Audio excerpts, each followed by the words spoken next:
Welcome, everyone. I'm Dr. John White, the Chief Medical Officer at WebMD. We're almost 2 years in the pandemic, and people are still struggling. So what do? How do you continue on? Well, joining me today to answer those questions is one of our most popular guests, Dr. Phil McGraw. Dr. Phil, thanks for joining me.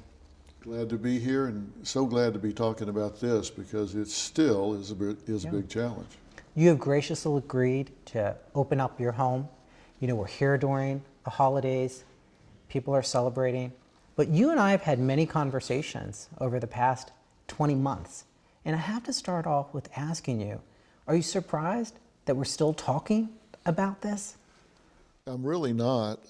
Sadly, I'm not. And, you know, in one of our first conversations, we talked about the fact that I felt very strongly that the mental emotional impact of not just the pandemic, but the quarantine from the pandemic was going to outlast the actual coronavirus itself, which of course is still going on.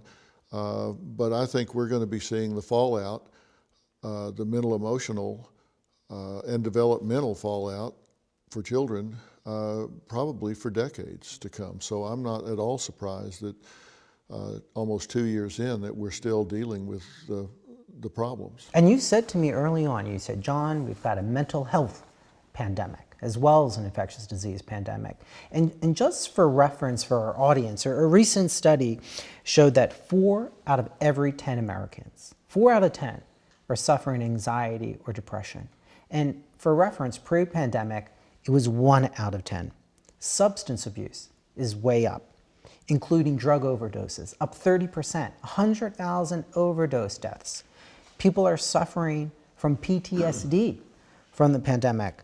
So I have to ask you, what's driving these mental health challenges? Is it uncertainty? Is it this idea, you know, Dr. Phil, one day we're doing pretty good, and then the next, it's back into, are we going to get locked down? Is it false hope? What's driving all of this? Well, I don't think it's one-dimensional, as you just mentioned. You know, first off, there is just fear, not uncertainty, but the certain fear. You know, we're now approaching 800,000 deaths.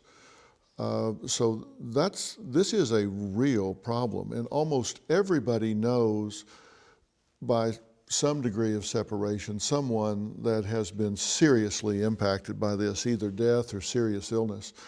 So this is a very real thing. So people have a genuine concern for themselves and their loved ones. So there is this looming fear, and that creates a lot of anxiety for people.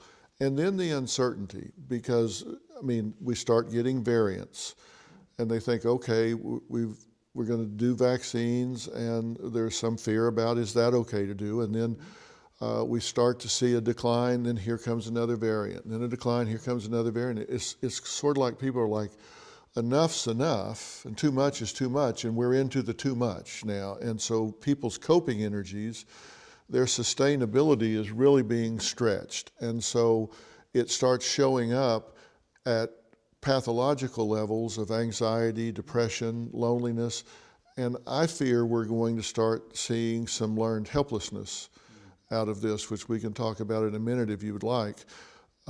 And then you add to it the economic burdens of this, because so many people have lost their jobs, lost their businesses, lost their livelihood, and they don't know how they're going to provide for their families. And so that burden, that uncertainty, and you know, frankly, Doctor, so many people measure their self-worth a lot with their careers, their ability to provide for themselves and their families. And when that's taken away, a lot of their self-worth is damaged. And so that takes a beating. And all of these things aggregate really create the PTSD, the depression, where they feel like, my gosh, I don't have the ability to fix this. It's not like I can move, go to a new town, start over, because the coronavirus is there. The problems are there too.